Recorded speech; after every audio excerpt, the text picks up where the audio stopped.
Matatanda ang unang nagkakilala ang aktor na si Hil Curva at aktres na si Lexie Gonzalez sa GME lifestyle show na Taste Buddies at naging magkarelasyon ang dalawa sa gitna ng pandemya.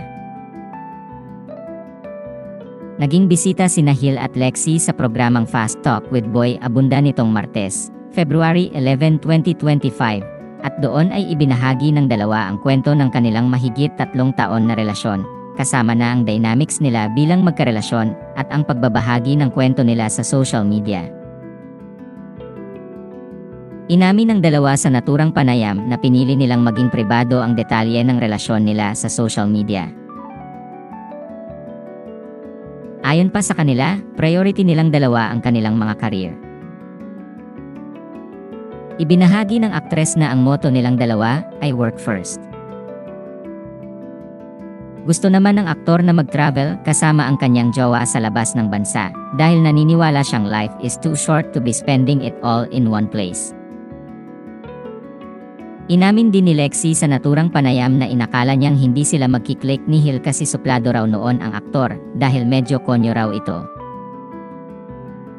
Pagdating naman sa relationship boundaries, ay klaro umano para sa dalawa ang boundaries sa mahigit 3 taon na relasyon nilang dalawa. Ibinahagi na rin ng kapuso couple sa naturang panayam kung paano nila itinakda ang kani-kanilang relationship boundaries. Para kay Lexie, hindi raw niya masyadong hinigingi ang oras ng kanyang partner, at kapag nangangailan ng sariling personal space ang partner niya ay ibibigay daw niya iyon. Nang tanungin kung nanghihingi ba ng personal space ang aktor, sagot ng aktres, hindi rin naman eh. Kasi I guess, hindi ko rin pinagkakait yun sa kanya. Sinabi rin ng aktres na malaking tulong sa relationship nila na hindi sila parehong seloso, kahit pa may kani-kanilang set of friends sila ng aktor. Tinanong naman ni Boy Abunda ang dalawa kung hindi ba delikado na hindi sila nagsiselos. Sagot ni Lexie, hindi naman daw delikado na hindi sila nagsiselos dahil napaka-importante ng trust sa isang relasyon. Para naman kay Hil, wala naman ginawa o ipinakita ang aktres na ikasiselos o ikababahala niya.